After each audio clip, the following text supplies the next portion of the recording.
Okay, welcome back everyone into lecture 2 of Chemistry 23. Where we left off previously, we were talking about measurements. Measurements have two components. There's a numerical component as well as a unit of measure. And we had been working primarily with the numerical component of a measurement. And frequently these numbers can be very, very small or very, very large, being very unwieldy, and we found that we had to express these sometimes in scientific notation. Scientific notation is something we've probably seen before, but it's a way of conveniently expressing very large or very small numbers. Here's an example of what we looked at last time. Being able to do this saves some considerable time. And we went on to start talking about the accuracy of measured numbers, in this numerical component. And in a measurement, certain numbers carry more weight than others, or certain numbers are significant and certain numbers are not. So these are called significant figures. And we had some rules for that, determination of the number of significant figures in a measured value. Here's one of them that we looked at last time. In this case, we have a number of zeros, which are they significant or not? Well, in this case, they're landlocked between two significant digits, so this would have a total of 8 significant figures. We looked at a whole host of rules with respect to that. So really one of the big questions that can be posed for significant figures is how many significant figures are in this value? And this was one example of doing that.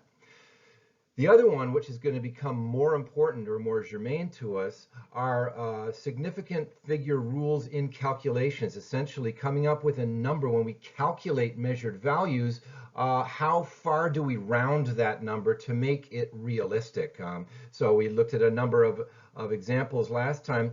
Overwhelmingly, the type of calculation we will be doing in this course is of multiplication. We're going to be multiplying values together, almost never adding, almost never subtracting or dividing. It's always about multiplication. And we're going to see, or we went over rather, some rules for rounding, if you will, for in measured values that come out, or rather measured values being multiplied together. How far do we round that answer?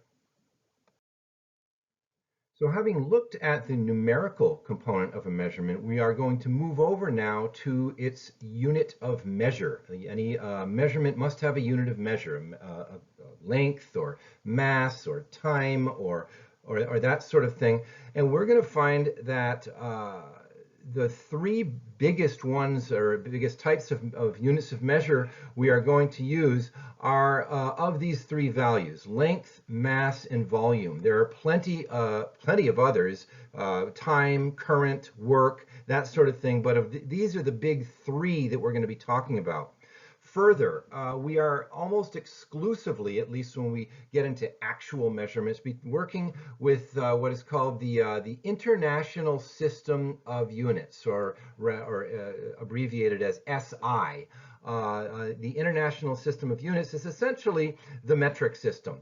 And while there are more colloquial ways of expressing measurements, like for instance, a measurement of mass could be as we're seeing here, in grams or kilograms. That is the SI unit of measure. We could also look at mass in pounds or ounces. That's the more colloquial way of looking at things. We'll be converting between the two, but overwhelmingly, when we're actually talking about problems in hard science, we're going to be moving towards the international, or SI, system of units. We find here that of our quantity of length, mass, or volume, the SI units for length that we're going to be using almost always are either the meter or the centimeter. Sometimes other ones, but these would be the main ones we're going to be talking about. Units of mass is going to be in either the gram or the kilogram. Again, these are SI units. Sometimes we'll see mass in ounces and we'll have to convert to grams or kilograms or something like that. But for the most part, we stay in these SI units. And units of volume are going to revolve around the liter or the milliliter usually. We're going to find that 1 milliliter also equals exactly 1 cubic centimeter. We're going to be talking about that when we talk about conversion factors, but that is another conversion that we are going to be using. So these, if you'll notice, these different quantities, they sound sort of similar. For instance, a meter to a centimeter, gram to kilogram, and that's because we use these special prefix multipliers much of the time to convert between, on order of 10 type of system, convert between them. For instance, if we use the prefix kilo, kilo means times 1,000. That would, for instance, 1 kilometer or kilometer equals 1,000 meters. We also use the prefix centi frequently. With centi means divided by 100, 1/100th of. So 1 centimeter equals 1/100th of a meter. Going even further, mille is a 1/1000th of the previous measure. So for instance, 1 millimeter equals 1/1000th of a meter. Now, I get the fact that we're all maybe pretty well versed in this. However, it is important to note that these 3 prefix multipliers, there are not just 3, there are many, many of them. These are the 3 that we're going to be using 99% of the time in this course, and that's why I highlight only them here rather than some of the other perhaps more vague or less used prefix multipliers. So now that we have defined our concept of the measurement, having both a numerical component and a unit of measure, we have to now express how we're going to be using these measurements. Remember when we were talking about significant figures, we can have measurements, but very frequently, almost always, these measurements are used further by putting them into mathematical calculations with other measurements. And then we talked about, once we do that, how do we round that number to the particular value that is needed to work with the realm of accuracy that we want for that answer. So this, what we're introducing right now, is going to be the major calculational technique that we'll be using over and over again in this course. Is called dimensional analysis. And in dimensional analysis, if we had to put a term or a definition to it, it would be a quantitative means numbers, quantitative problem-solving technique featuring algebraic cancellation of units of measure, and the use of what are called per expressions. And we're going to be delineating what a per expression is. We're going to be multiplying through with what are called per expressions. And a per expression is a mathematical statement. A per expression is also known as a conversion factor. We're going to be introducing how these are used both phonetically and mathematically, but it's a statement of 2 quantities that are directly proportional to one another, and they will always be in a particular proportion. Now, the reason they call these per expressions is because we can express them phonetically if you look at the 2 examples down here. So a rate of velocity would be in miles per hour. We see that when we talk about how fast we're going in our cars, or a measurement of time, the number of weeks per year. This is where the per term in a per expression comes from. Again, if you wanted to call these conversion factors, those 2 terms are interchangeable, and you may do that. So let's look at some representative per expressions, or if you like, conversion factors. And this will highlight the fact that we can look at these or express these in 2 different ways. As I said, we can look at these phonetically, how they would roll off your tongue or how you would read these. And I've got two examples right here. We could say, for instance, 1 kilometer equals 0.6214 miles, or 1 gallon equals 3.785 liters. And that's just fine when we're talking about an expression in language or something like that. But in mathematics, these are almost always placed or used in a sort of a numerator-denominator system that we see right here. So for instance, on the first one, 1 kilometer equaling 0.6214 miles, we have the kilometer term in a numerator and the miles term in a denominator. Similarly, down below on the bottom, we have 1 gallon equals 3.785 liters. We can say that phonetically, but mathematically is given as 1 gallon in the numerator and 3.785 liters in the denominator. Now, one interesting thing about per expressions for their use mathematically, I like to say per expressions or conversion factors are rather sturdy chaps, is that they are just as mathematically valid in one reciprocal form compared to the other. So 1 kilometer per 6.6214 miles is just as mathematically valid as 0.6214 miles per 1 kilometer. We've just taken the reciprocal. What once was in the numerator is now in the denominator, and vice versa. Similarly, with our gallon to liters conversion, we can use it like this, but if we want, it's just as mathematically valid to use as we see over here. Now, this may be obvious. It may not mean very much to us and to say this, and you could say, well, of course it's just as mathematically valid. It's a proportion, but it is going to have currency when we talk about how we're going to be placing these per expressions with respect to their use in dimensional analysis. And we'll start to look at how we place these into dimensional analysis calculations on the next slide. In order to set ourselves up for dimensional analysis in carrying out dimensional analyses, we have to realize that there are a huge number of possible per expressions that we could use in any of these dimensional analyses. A very small sampling are shown here, and over here on the left-hand side, which I've circled, we see these in sort of the phonetic form. 1 meter equals 39.37 inches. And as I said before, we're not going to be using that mathematically, but rather we're going to be converting these into more mathematical form, which we see here. And many of these are just, again, a sampling of various conversion factors that we will or we may be able to use in these once I introduce the concept of dimensional analysis.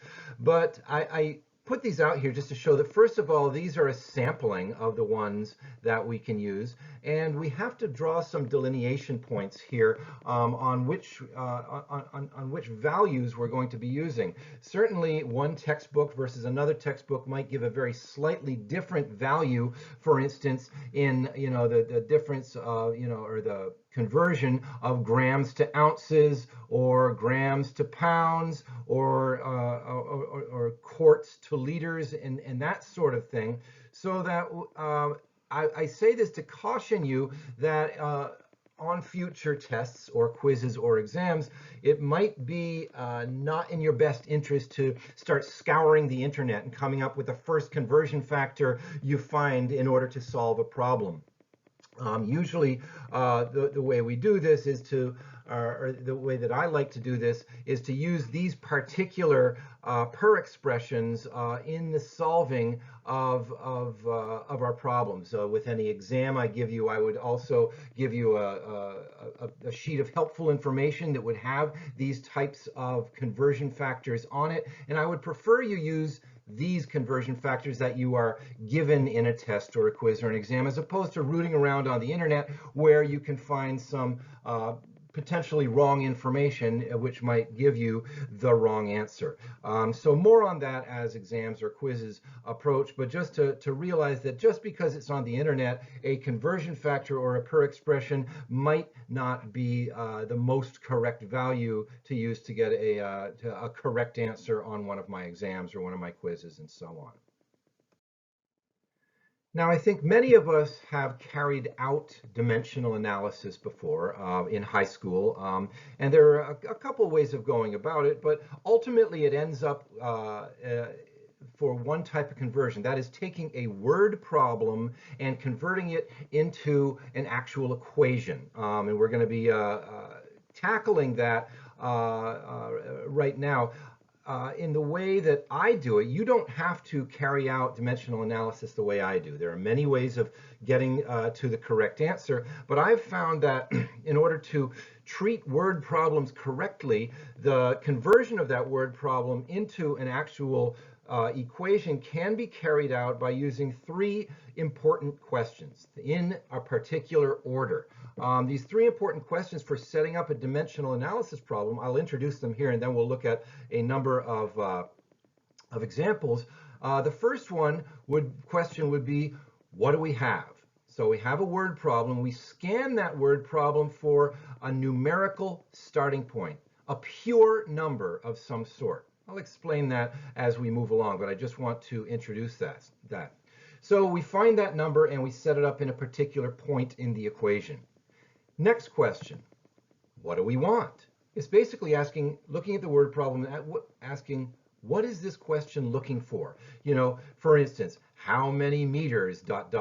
or, you know, how many grams, or what's the question? And we take that value and we place that into the appropriate place in the equation. And lastly, the third question, how are we going to get there? How we're going to get there is always with respect to multiplying through by per expressions. We multiply through. We don't divide, we don't add or subtract, we multiply. So it's always a multiplication using per expressions. So we multiply through by this per expression, which has a numerator and a denominator. And what we do with these is we can't algebraically cancel units of measure until we get to the desired unit of measure. And that desired unit of measure would be the unit of measure on the what do we want question.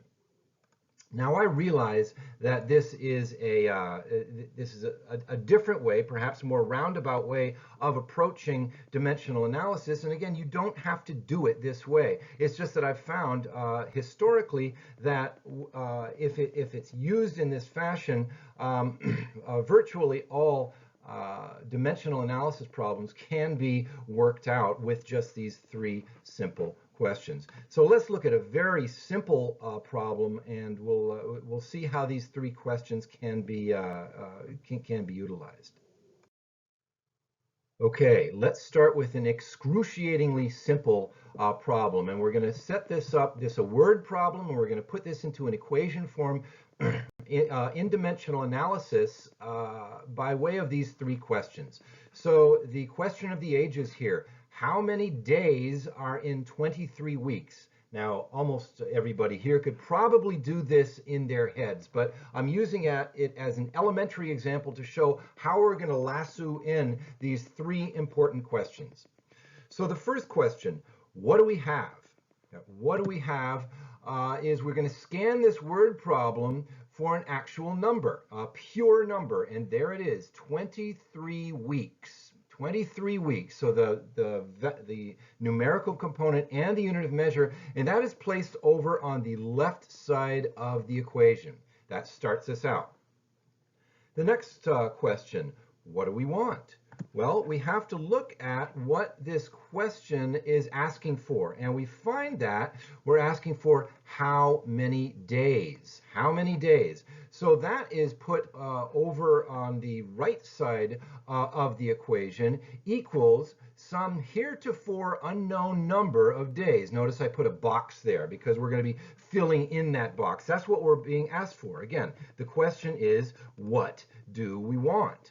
So the third question is, how are we going to get there? And when we hear this, we're always multiplying through by a per expression. So how are we going to get there? It's always times, never divided by, never add, never plus, and so on, times a per expression. Now, if you didn't know there were 7 days in 1 week, I would tell you that. Because we're going to find that this per expressions always provide a doorway, and this doorway gives us goes between what we want and what we have, or rather what we have and what we want. How do we connect weeks to days? What is a per expression that will do that? Well, there are 7 days in 1 week. So there's our doorway, days to weeks, numerator to denominator, because as you can see, that is what we are looking for right here. How do I get from weeks to days? What's that doorway? Well, this particular per expression, which we see right here. So let's so we'll notice here now this is set up correctly, and let's look at let's look at these units of measure. What we have right here over on the side, 23 weeks, is actually a numerator in itself. That is 23 weeks over 1.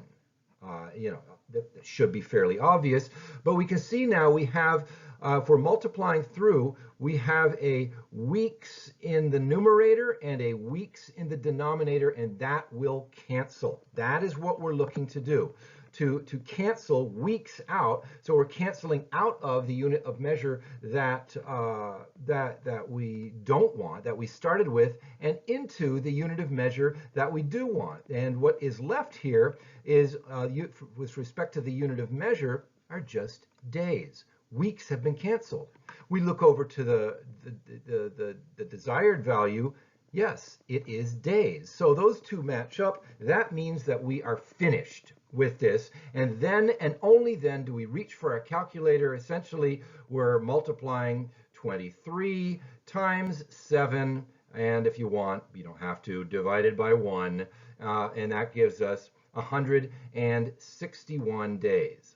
161 days. So again, this is an incredibly simple-minded question to show how these 3 questions can set us up going from a word problem and setting this up such that it is actually a calculation that we can do, canceling out algebraic units and then multiplying through using our calculator.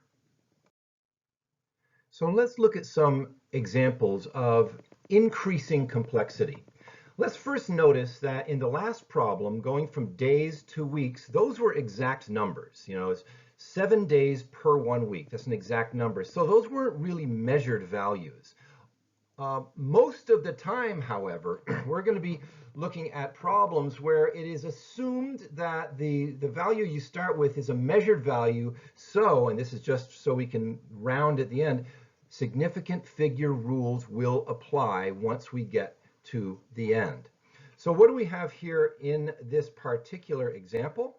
It says, how many meters in 2,630 centimeters? Again, many of us could probably do this in our head. But let's look now at how we're going to set this up using those 3 age-old questions. The first one, what do we have? Well, we scan this word problem for a pure number. And there it is, 2,630 centimeters. And we put that over on the left-hand side of the equation. Next question, what do we want? What's the problem asking? And there it is, how many meters? Very good. We'll put that over on the right side, equals some heretofore unknown number of meters. Notice I put the value there of or the expression of meters, just so we now know that we are going from centimeters to meters. We want to get out of centimeters and we want to end up in meters. Well, just like the last one, let's take a look now.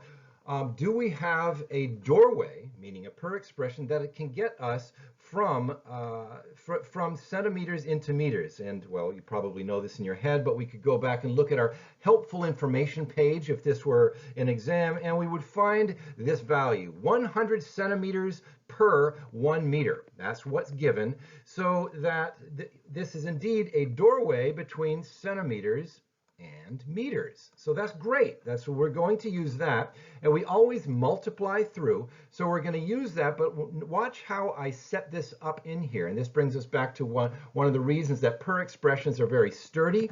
I set this up. Notice it's the same per expression, but this is now a reciprocal of what was given perhaps in that helpful information page that we retrieved that from. Why did I take its reciprocal? Because as we know, the reciprocal of a per expression is just as both of them are just as mathematically valid. But why did I do this?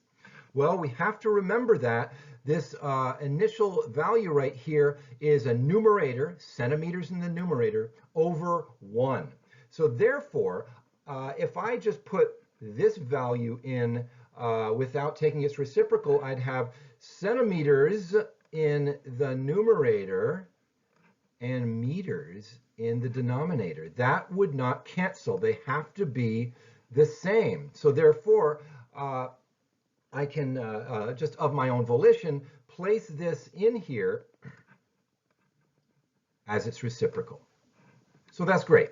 So we've placed this in here, and now we see centimeters in a numerator canceling with centimeters in a denominator, and then and only then do we reach for our calculator and go ahead and work this out. And this comes out to an answer, at least with respect to our calculator here, 26.30 meters.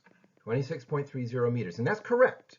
However, now since this is assumed to be derived from the measured value of 2630 centimeters, if it's measured, since we've done a calculation, we have to use the rules of significant figures in order to round this number to its proper value.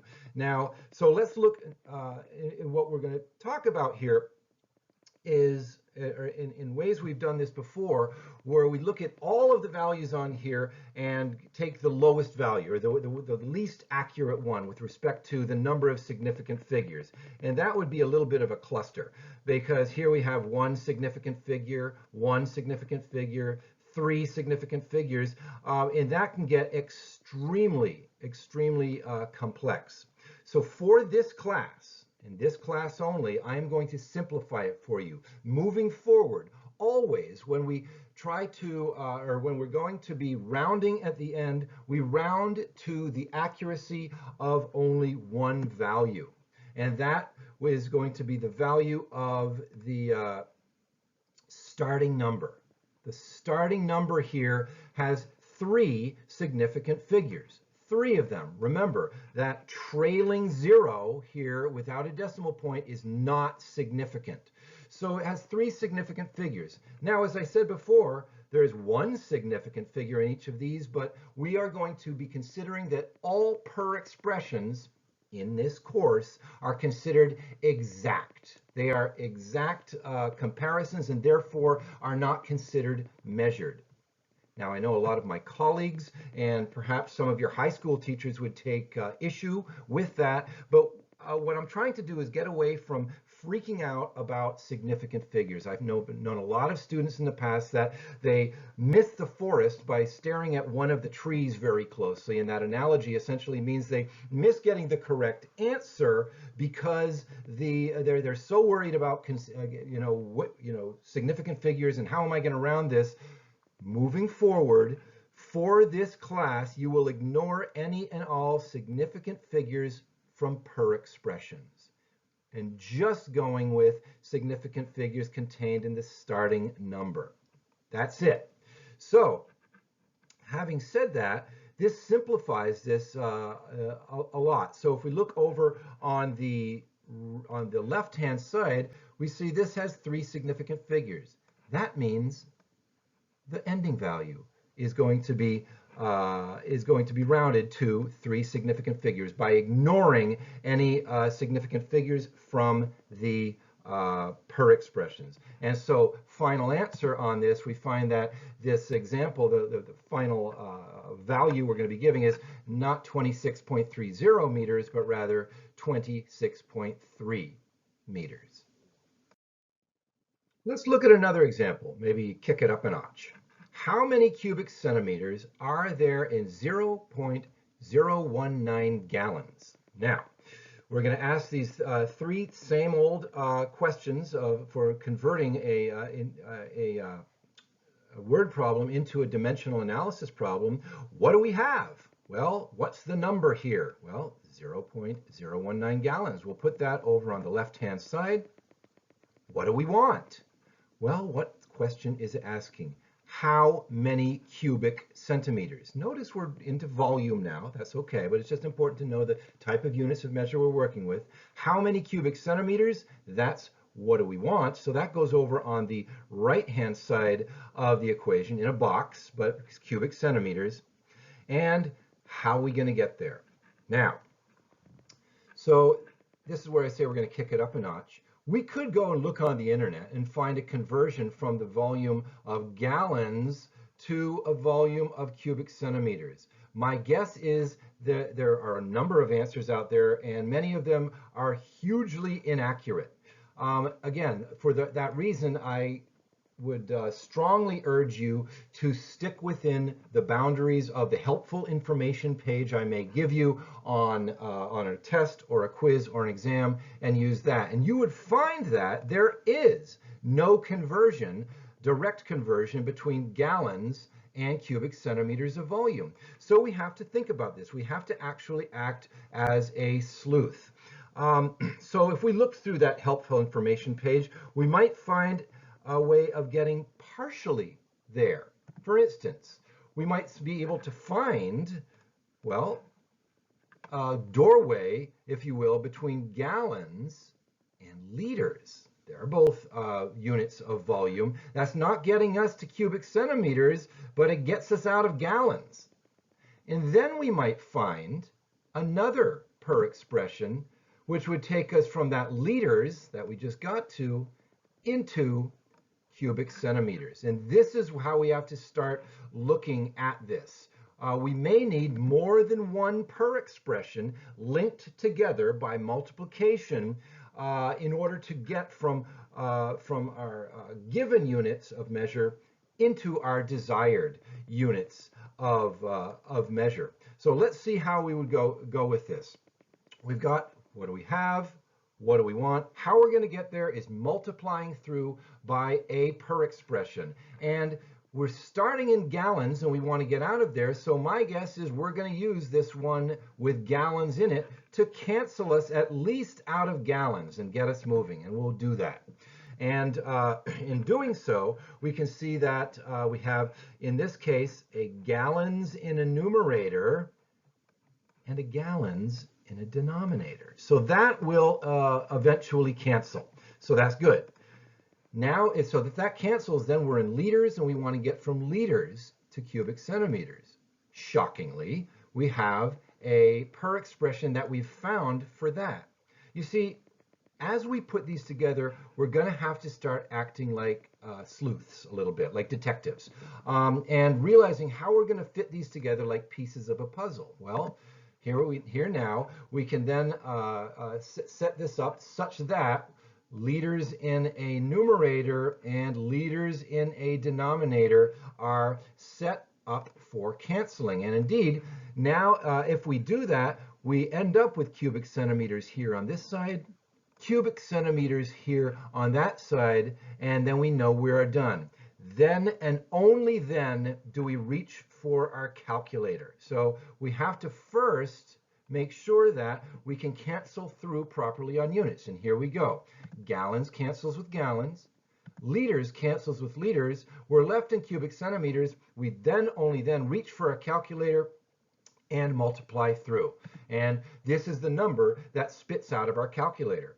Ostensibly a correct number. However, 0.019 gallons that we started with is, is assumed to be a measured value. Thus, we have to apply the rules of significant figures to this.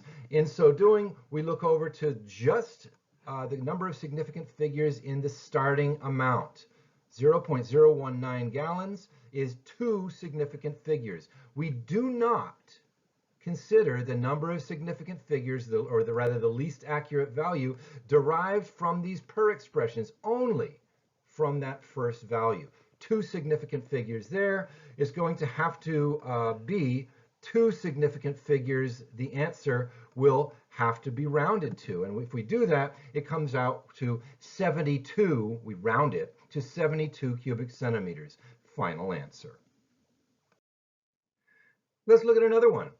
What I'm trying to do through this progression of practice problems, first of all, you'll probably notice they're getting more challenging, but also to loop in some issues that you may see in other ones, in other practice problems. There's many good practice problems in the practice problems that I have on Blackboard that are very much like this, but we're going to find that new material sort of leaks out sometimes that we have to deal with. So let's look at this one. It says a running track measures 255 meters per lap. In order to run 10.0 kilometers, how many laps should you run? Well, back to our 3 age-old questions. What do we have? What do we want? And how are we going to get there? What do we have? Well, we're supposed to look for a number, aren't we? A number to put over on the left-hand side of the equation. But here we see now that a problem. We have 2 numbers. Which one do we use? We have 255 meters and 10.0 kilometers. Which one do we use? Let's look very carefully now at this first number, though. It's given as 255 meters per lap. That's a per expression hiding in plain sight. That's a per expression that is specific for this problem that we're going to have to use as such. So that is not going to be our starting number. Our starting number needs to be a pure number with 1 unit of measure and, or rather 1 numerical component and 1 unit of measure. That would be this one that we see right here, this pure number. So thus, 10.0 kilometers is now placed over on the left-hand side of the equation. Fair enough. What do we want? Well, what's the question asking in the word problem? How many laps? There we go. We'll put that over on the right-hand side. That's going to be what we're ultimately solving for. And how are we going to get there? Well, let's think about this. When we looked before, we wanted to find a doorway between kilometers and laps. There is nowhere on the internet you're going to find a doorway between kilometers and laps, because it could be a small track having a small number of laps, a large track having a large number of laps. There's nothing you'll find that will give exactly 255 meters per lap, except where we have it showing in our problem. So we have to think about this. As we said before, here we have 255 meters per lap showing. So that needed per expression is almost certainly going to be one of the ones we use. I don't put these things in there and then not use them, say, just to show you how intelligent I am or something like that. I put them in there because almost certainly you're going to be using it. And as we said before, sometimes a needed per expression will be hiding in plain sight. And that's one of the ones we're going to be using. So that takes us now, if you will notice, from laps into meters. That's the doorway. We've gone from laps into meters. And how do we go from meters to kilometers? Well, I'll bet if you look at that helpful information page, there is a very nice conversion between meters and kilometers. There it is. If you didn't know it already in your head, I would tell you that. And as such, now we can start to place these. Let's see. So we're starting at kilometers. I want to get out of kilometers. Here I have kilometers in a numerator. So what am I going to do? Well, I want to find a kilometers in a denominator, and there it is. So we go kilometers into denominator, and this meters then will cancel into laps. Notice this meters into laps, we had to take its reciprocal. If we didn't do that, the meters would not cancel. Here we have laps over on the right-hand side in a denominator. We need to take its reciprocal. Again, we need to be sleuths and figure out how to do this on our own. Once we take care of this, we can cancel out kilometers, gives us meters, then cancel out meters, and let's gauge where we're at. What's left as far as units of measure? Laps on one side, laps on the other side. That means we are finished with respect to coming up with or piecing together these jigsaw puzzle ways of these per expressions, such that now we can reach for a calculator. Then, and only then, do we reach for our calculator. So what comes out of our calculator is 39.216 laps. Well, we now have to, since our first value here is assumed to be a measured value, we have to round that to 39.216 laps properly. Well, 10.0 kilometers, zeros trailing a decimal point, that's a significant. So that has three significant figures. So we have to round this ending value to three significant figures. And to do that, we end up with, it rounds to 39.2 laps. Final answer.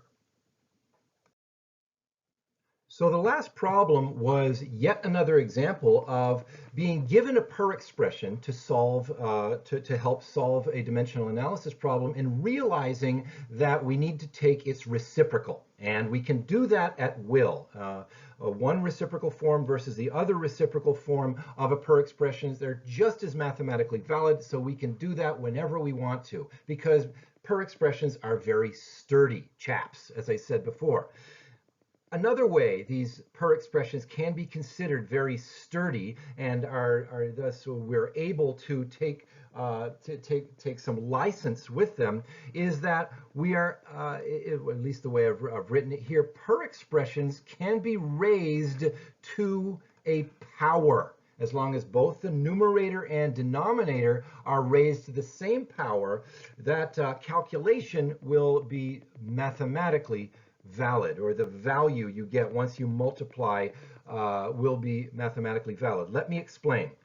So here is two expressions of the same per expression, 2.54 centimeters per 1 inch. Now, if I wanted to, and now it's going to be like, who cares? Why would you want to? But I'll show you an example where we do have to do this. If I wanted to, I can set both the numerator and the denominator of this per expression, and any per expression, by the way. This is just the example, but of this per expression to the same power. Now, as long as I set the numerator and the denominator to the exact same power, here, example, for example, I've got, they're both squared, they're both cubed on this one. They could be to the 4th power, to the 5th power, to the 6th power. As long as those numbers that you're setting it to, the exponents are the same, whatever number we get once we square these numbers, or if you will, cube these numbers, that value is going to be mathematically valid. So if I square 2.54 over here, it comes to 6.24. So and I square 1, it's going to be 1 again. I come up with this value, 6.24 square centimeters equals 1 square inch. And that is true. There are 6.24 square centimeters of area in 1 square inch. You can measure that if you needed to, or at least come up with an approximate value. In a cubic inch, in 1 cubic inch, now we're talking about volume. If I cube 2.54 centimeters, I come up with 16.4 cubic centimeters of volume in 1 cubic inch. That is true. That is mathematically valid. This is just to show that you can do this Why you would want to do this from a per expression is part of the next example problem. Okay, final problem for this lecture unit. How many square feet are in 2 square kilometers? So we're starting with an area. We're asking about areas. And notice what it says next. Express the answer in scientific notation to 3 significant figures. This is special instruction. Remember, normally at the end, in the absence of special instruction, we have to be able to round the answer to the number of significant figures contained in that beginning value. Well, now we're given extra information or extra instruction. So, and this is just to set us up, this extra instruction will now constrain us so we don't have to round to the number of significant figures of that first initial value, but rather adhere to what we see in these special instructions. So that comes at the end, but sometimes that can happen. So let's look at this. Let's set that up using our 3 age-old questions. What do we have? Well, scan for a number, a specific number, a pure number, and I see 2 square kilometers. So we're going to put that over there on the left-hand side. What do we want? Well, how many square feet? Okay, there it is, equals some heretofore unknown number of square feet. Notice the value here, this unit of measure is square feet. Again, it's a unit of area, as is the 2 square kilometers over on the left-hand side. And here it is. How are we going to get there? So if you looked on the internet, you could probably find some value or some conversion factor between square kilometers and square feet. Chances are you would also find that many values out there are either incorrect or they don't have enough of an accuracy to solve this problem correctly, which is why, again, I encourage you to just use information gleaned from an helpful information page on the exam, and you would find no conversion of square kilometers to square feet. Well, let's see, but there would probably be a number of conversions of lengths to the first power, And let me put 1 or 2 of them out there. How about this one? If we find this would be available perhaps in a helpful information page. We have meters, ostensibly to the first power, even though we don't write an exponent 1 there, to feet. Again, ostensibly to the first power. That is a doorway. And here we have feet to meters, and then we could search around. This is where we have to be detectives and find a meters to the first power to kilometers. So we have meters to feet, or rather feet to meters, and then meters to kilometers. Notice they're not to the second power. They're not squared, but we do have them to the first power. So let's look at this a little more closely. In the absence, we know we want to get out of square kilometers, but we don't have a per expression to do that. Fair enough. But let's work with what we do have. We have a kilometers to meters both to the first power. So let's use that. Even though notice that square kilometers does not completely cancel kilometers to the first power. It does not do that. However, we could make it do that. Remember what we had on the previous slide. If I square both numerator and denominator here, well, now I am able to cancel through, or at least have square kilometers in a numerator here with square kilometers. So here's my square kilometers in a numerator. Now I have square kilometers in a denominator, and I can cancel those out. So those are canceled out now. So that's great. Now, that leaves us, notice, with square meters. Square meters. I don't have any per expressions with square meters in there, but I do have meters to the first power, which will get me to feet to the first power. Because remember, what I'd love to do is go from square meters to square feet. I don't have that per expression available to me. So But what I do have is this per expression right here. So I am going to place that in there. I'm going to place it in there, but notice I'm going to have to set it up as its reciprocal. Notice I set it up as it's between here and here. I've had to take its reciprocal. Why? Because the meters term that I need to cancel, one is in the numerator here and one is in the denominator, even though we're realizing that here I have meters squared, which will not cancel with meters to the first power. How do we get it to do that?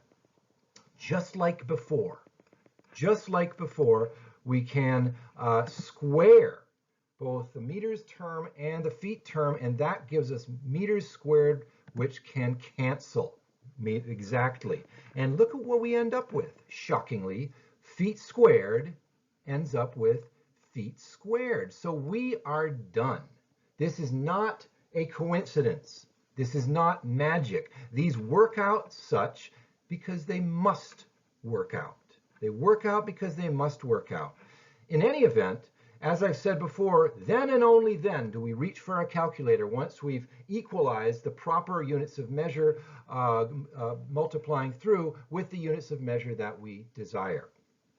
So let me tell you now one of the classic mistakes students make in something like this. It is very tempting now to just grab my calculator and say, all right, I'm going to take 2 times 1,000 divided by 1 times 1 divided by 0.305, and that will give me an answer. And it would give you an answer, but it would be the wrong answer. One of the biggest mistakes students make is if we are going to be squaring or setting to any power the units of measure, we also have to square or set to any power the numbers themselves before we can multiply through. So notice here, 1,000 must become a million. And of course, anytime 1 is set to a power, it's always 1. But we can do that. And 0.305 squared is 0.093. We have to do that before we can move ahead and come up with a number in here. So once we do that, that's a common mistake. And it's the only reason I tell you because many students will just multiply through without squaring or those numbers. And now what we get out of it is this number and some series of decimal places. We get a very large number, 21505,376, and some digital value, some decimal value. However, if we didn't have special instructions, we would have to round this to the number of significant figures we see over here on the left. And that's one significant figure. We would have to do that, and we would do that. However, we have some different instructions here. Express the answer in scientific notation to 3 significant figures. That supersedes any significant figure rules that we've done in the past. Any special information or special instructions supersedes that. So we would have to round this to 3 significant figures and put it into scientific notation. This is how it would end up: 2.15 times 10 to the minus 7th square feet. Final answer.